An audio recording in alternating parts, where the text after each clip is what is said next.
myself Furqan Ali. So this is my lecture on research methodology. So as we start from this point of view, so this is part 6 introduction. Actually introduction का जो chapter है उसको मैंने छोटे छोटे parts में break किया, तो अभी मेरा जो पार्ट 6 है, सो अभी हम इसको समझेंगे कि रिसर्च मेथोलॉजी में क्या चैलेंज आते हैं, right. So basically there is criteria for good research as you C.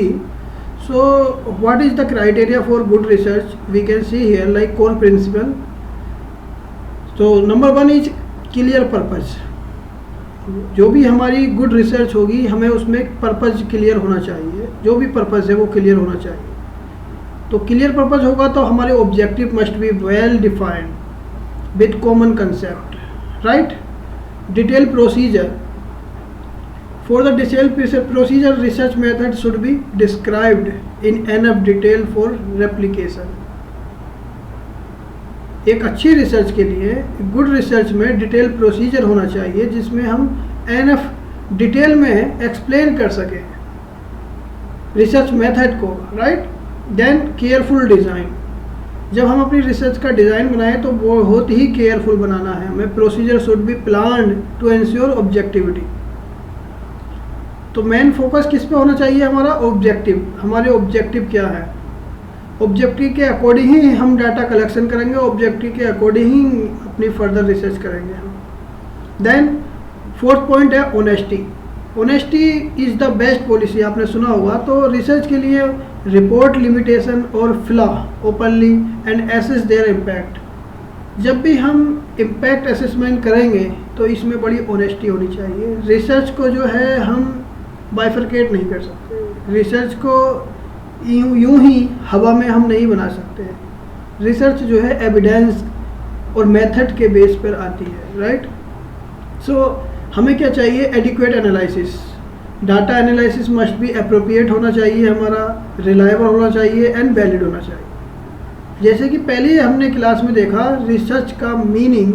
Research 2 word से मिलकर बना है. रिसर्च यानी कि अगेन सर्च, यानी कि जो हम जानते हैं नोइंग टू अननोइंग की तरफ जाना. हम जो जानते हैं उससे उसकी तरफ जाना जहां हम नहीं जानते. तो उसी को हमने ऐसे बताया कि रिसर्च मेथड में भी कि there is data analysis part and for this part we must appropriate reliable and valid research data. Then justified conclusion.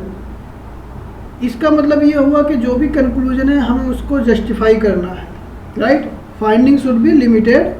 जो भी फाइंडिंग है वो लिमिटेड है, but what the data support. Data क्या सपोर्ट करता है? पॉजिटिव कंसिक्वेंस, नेगेटिव कंसिक्वेंस और neutral. ये हमें जस्टिफाई करना है. किसे? रिसर्चर को. Then researcher integrity. This is point 7. तो रिसर्चर इंटीग्रिटी क्या होती है? जहाँ पर ग्रेटर कॉन्फिडेंस हो if conducted by experienced, credible and ethical researcher. इसमें कह रहे हैं जब कोई रिसर्चर जो है बहुत ही कॉन्फिडेंशियल और लाइक एक्सपीरियंस्ड पर्सन है तो वहाँ पर इंटीग्रिटी बनी रहेगी, राइट. देन नेक्स्ट हम जो है क्वालिटीज ऑफ गुड रिसर्च की बता रहे हैं. 4 पॉइंटों में मैं बता रहा हूँ, हालांकि बहुत सारी क्वालिटी हैं. तो नंबर 1 है सिस्टमेटिक होनी चाहिए हमारी रिसर्च. तो सिस्टमेटिक क्या हो? जो फॉलो करे structure step in logical sequence में.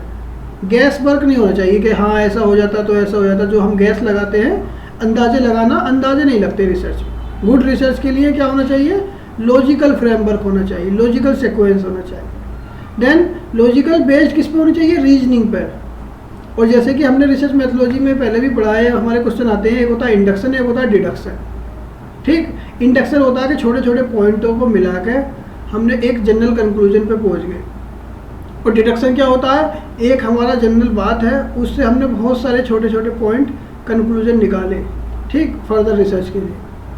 This is deduction. तो कह रहे हैं कि लॉजिकल बेस्ड किस पर रीजनिंग चाहिए? रीजनिंग, इंडक्शन एंड डिडक्शन पर. किस पर नहीं होनी चाहिए? Not in intuition. Then number 3 empirical. हमारी रिसर्च एम्पायरिकल होनी चाहिए. जो भी डाटा है उसको हम अच्छे से कैलकुलेट कर सकें, जैसे grounded in real world data and evidence. जो भी डाटा है रियल वर्ल्ड में एग्जिस्ट करना चाहिए ऐसा नहीं है भूत प्रेतों की कहानी पे हम रिसर्च कर रहे हैं, नहीं, रियल वर्ल्ड डाटा होना चाहिए और एविडेंस होने चाहिए, ठीक। देन नंबर 4 है रेप्लिकेबल। रेप्लिकेबल क्या होता है? Result can be tested and verified, tested and verified bye repeating the study. हमारी स्टडी में जो भी डाटा हमने लिया वो ऐसे हो कि अगर हम बार बार उसको टेस्ट करें तब रिजल्ट जो है सेम आने चाहिए। रिपीटिंग करने पर या डाटा को हमने बढ़ा चढ़ा दिया, ठीक, तो उसके अकॉर्डिंग हमारे रिजल्ट जो है वो शो होने चाहिए, राइट। देन एक बहुत ही बड़ी समस्या है इंडिया में problem faced by researcher in India.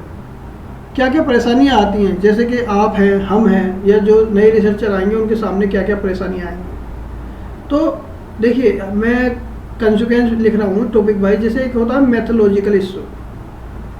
Mythological issue क्या होता है? Lake of scientific training. हमारे इंडिया में साइंटिफिक ट्रेनिंग नहीं है, ये बहुत बड़ी समस्या है। पीएचडी में एडमिशन ले लिया, 1-2 वर्कशॉप कर ली, एक आध कॉन्फ्रेंस में चले गए, बस उसके बेस पे पूरी थीसिस लिख देते हैं। हमारे यहाँ प्रॉपर साइंटिफिक ट्रेनिंग नहीं है, राइट। नंबर दूसरा क्या है? Many project lake originality. जो भी प्रोजेक्ट हो रहे हैं उसमें ओरिजिनलिटी बहुत कम है। मतलब मैं ये नहीं कहूँगा नहीं है, लेकिन चांस जो है कॉपी पेस्ट के ज़्यादा है। मतलब कहीं से रिव्यू लिटरेचर कॉपी कर लिया, किसी का आइडिया ले लिया, इंट्रोडक्शन ले लिया, वहाँ से कॉपी पेस्ट करके हमने अपनी थीसिस का चैप्टर बना दिया। देन कह रहे urgent need for training in research methodology. इसके लिए अगर हमें चाहिए तो क्या चाहिए कि हमें जो है एक ट्रेनिंग चाहिए रिसर्च मेथोलॉजी की, प्रॉपर ट्रेनिंग होनी चाहिए। जो भी रिसर्च में जाए या पीएचडी करे उसको प्रॉपर ट्रेनिंग मिले।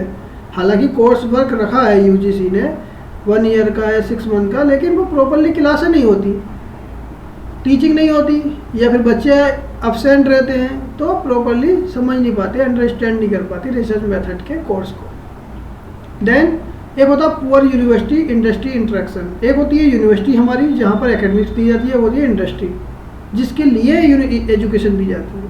देखिए, यूनिवर्सिटी में आपने एजुकेशन ली, वहाँ से पढ़ लिख लिए, अब इसको इम्प्लीमेंट कहाँ करेंगे? इंडस्ट्री में करेंगे।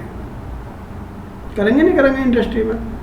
तो यहाँ पर करें दोनों का इंटरेक्शन जो है वो अच्छे से बाउंडेशन होना चाहिए कि इनको अब कुछ फंड करना चाहिए रिसर्च कराने के लिए और इनको यूनिवर्सिटी को रिसर्च करनी चाहिए, ठीक।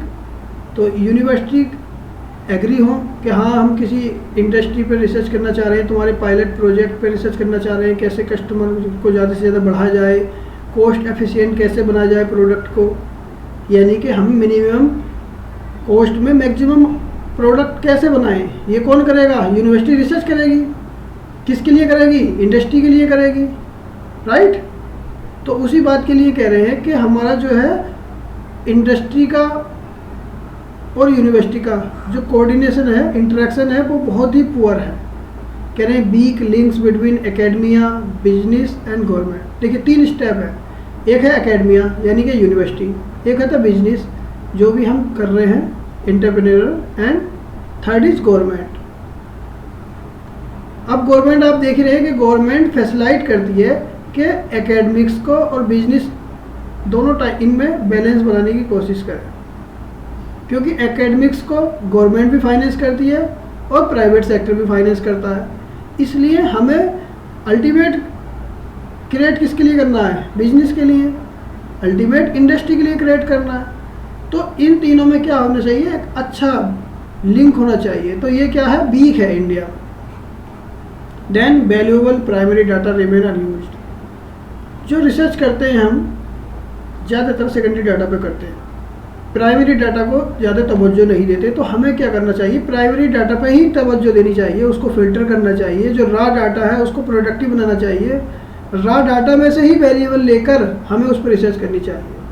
मेन फोकस हमें प्राइमरी डाटा पे करेंगे तभी गुड रिसर्च होगी, सेकेंडरी डाटा पे करने से नहीं होगी। लेकिन क्या होता है, इजी एक्सेस की वजह से या दूसरे और भी बहुत सारे पहलू हैं जिसकी वजह से हम प्राइमरी डाटा को छोड़ देते हैं और सेकेंडरी डाटा पे रिसर्च करते हैं, right. Need for university industry collaboration. अब ये कह रहे हैं हमें चाहिए कि यूनिवर्सिटी जो भी है हमारी और इंडस्ट्री है उनको कोलाबोरेशन करना चाहिए।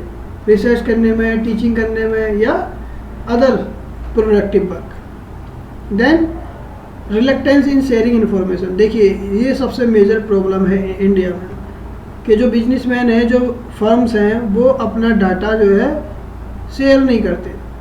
कह रहे ना शेयरिंग इन्फॉर्मेशन, ये बहुत ज़्यादा कमी है इंडिया में। तो बिजनेस यूनिट क्यों फेयर करती है कि मिसयूज हो जाएगा उनका डाटा, या फिर जो उनका डाटा है वो लीक हो जाएगा। जो कमियां हैं, जो खामियां हैं, उनकी गवर्नमेंट देख लेगी, और गवर्नमेंट देख लेगी तो फिर उन पर पेनल्टी लगा देगी। ठीक, तो इसलिए जो बिजनेसमैन हैं वो अपना डाटा शेयर नहीं करना चाहते। कितने वर्कर हैं, वर्कर कितने जो हैं उसमें हैंडीकैप हैं, कितने वर्कर फीमेल हैं, कितने मेल हैं, उनका एज क्या है, सपोज 20 ईयर्स का है या 40 ईयर्स का या 60 ईयर्स का। ठीक, तो ये बहुत बड़ा चैलेंज है कि हमारे पास इंफॉर्मेशन नहीं है, या है भी तो हम उसको शेयर नहीं करना चाहते। और क्या है, culture of secrecy act in barrier. तो हमारे यहाँ एक सिक्रेसी रखना चाहते हैं, तो ये एक बैरियर है किसके लिए, रिसर्च के लिए। Then researcher must build trust and transparency. हमें चाहिए कि हम क्या करें, हम बनाएं, बिल्ड करें trust and transparency in our research, right. अगर किसी ने डाटा शेयर किया है तो उस डाटा को मिसयूज होने से बचाएं, उस डाटा को सही डायरेक्शन में, राइट प्रोडक्टिव वे में रिसर्च करके दें, राइट, जिसकी वजह से कि हमें फंडिंग भी मिल सकती है गवर्नमेंट की और प्राइवेट सेक्टर की। देन एक परेशानी क्या है, duplication of research. Duplication of research ये होती है कि एक रिसर्च करी इकोनॉमिक ग्रोथ पे,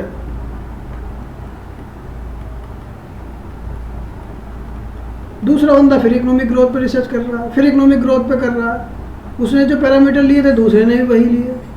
तो इसी को कहते हैं लैक ऑफ कोऑर्डिनेशन। एक रिसर्चर का दूसरे रिसर्चर से कोऑर्डिनेशन नहीं है, तो ओवरलैपिंग स्टडीज रहती है।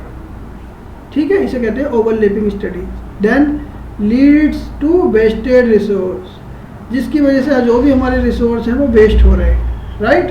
देन हमें क्या करना चाहिए, need for centralised research database. एक सेंट्रलाइज्ड रिसर्च डाटाबेस होना चाहिए, यानी कि डिफरेंट जैसे सेंट्रल यूनिवर्सिटी में अगर रिसर्च होती है तो एक बोर्ड ऑफ स्टडीज़ की मीटिंग होती है जहाँ पर ये डिसाइड होता है कि किस टॉपिक पर रिसर्च हो चुकी है, किस टॉपिक पर होनी बाकी है। देन जिन टॉपिकों पर नहीं हुई है, जिन एरियाज़ पर रिसर्च नहीं हुई है, उन एरिया को प्रमोट करने के लिए टॉपिक डिसाइड किया जाता है। तो ये क्या होना चाहिए, पूरे जैसे इंडिया है तो इंडिया में एक सेंट्रलाइज्ड सिस्टम होना चाहिए जिस पर दोबारा से जो है एक ओवरलैपिंग या अगेन एक ही टॉपिक पे बार बार स्टडी ना हो। सो डाटाबेस बन जाएगा तो उससे हमें हेल्प मिलेगी। देन अदर प्रॉब्लम है अब्सेंस ऑफ रिसर्च एथिक्स। हमारे यहाँ पर एक रिसर्च के एथिक्स जो होते हैं उसकी कमी है, कोऑर्डिनेशन की कमी है। जैसे कि no code of conduct for researcher, कोई भी कोड ऑफ कंडक्ट नहीं है, कहीं से डाटा उठा लिया, कहीं से कॉपी पेस्ट किया, पैराफ्रेज किया और पब्लिश करा दिया। Inter university and departmental rivalries, एक बहुत बड़ी परेशानी ये भी है कि एक यूनिवर्सिटी दूसरी यूनिवर्सिटी से होड़ में लगी हुई है। ठीक, एक डिपार्टमेंट दूसरे डिपार्टमेंट का राइवल है, तो क्या होता है, प्रोग्रेस हिंडर हो रही है। लेकिन होना क्या चाहिए कि university of Delhi, university of like Hyderabad या दूसरी यूनिवर्सिटी, सब कोऑर्डिनेशन बनाकर हम रिसर्च करनी चाहिए, एक दूसरे को सपोर्ट करना चाहिए, प्रमोट करना चाहिए, ट्रेनिंग देनी चाहिए हमें। ठीक, एक दूसरे के रिसर्च वर्क को अप्रिशिएट करना चाहिए, कमियां हो तो उनको बताना चाहिए, ना कि राइवलरीज हमें नहीं होना चाहिए। देन नंबर 6 है सेक्रेटरियल एंड टेक्निकल सपोर्ट होनी चाहिए। ये बहुत इंपॉर्टेंट है ये भी। जैसे कि हमारे यहाँ टेक्निकल सपोर्ट की कमी है, तो कह रहे हैं delay due to lack of timely assistant, typing, computer वगैरह। जैसे कभी कभी हमने रिसर्च कर ली लेकिन हमें अच्छा टाइपिस्ट नहीं मिला, हमें डाटा एनालाइज करने के लिए सॉफ्टवेयर नहीं मिला। कुछ सॉफ्टवेयर पेड होते हैं, कुछ सॉफ्टवेयर फ्री होते हैं, लेकिन हमारा डाटा किस सॉफ्टवेयर के अकॉर्डिंग हमें एनालाइज करना है, तो ये बहुत ही टेक्निकल इशू है। Then need for better support system, हमें सिस्टम जो है बेटर चाहिए। कहाँ, यूनिवर्सिटियों में। यूनिवर्सिटी कुछ सॉफ्टवेयर परचेज कर लेती है लेकिन वो यूटिलाइज नहीं हो रहा। कुछ यूनिवर्सिटी में जहाँ बच्चे यूटिलाइज करना चाहते हैं उनके पास सॉफ्टवेयर नहीं है, राइट। जैसे प्लेगरिज्म चेक करने के लिए टार्टाइन है, उरकुंड है, तो सॉफ्टवेयर अब बड़ी यूनिवर्सिटियों में, सेंट्रल यूनिवर्सिटियों में है लेकिन स्टेट यूनिवर्सिटी में है ही नहीं डाटाबेस, तो ये भी एक समस्या है। Then poor library management. ये भी एक चैलेंज है कि लाइब्रेरी मैनेजमेंट हमारा पुअर है, जैसे इनसफिशिएंट कैटलॉग है, researcher based time locating materials. बहुत सारे रिसर्चर का टाइम वेस्ट हो जाता है, क्योंकि चले अभी तो धीरे धीरे गूगल स्कॉलर पे आप रिसर्च गेट से आप पूरा मतलब स्टडी को देख सकते हैं, लेकिन उससे पहले आपको कैटलॉग देखना होता था।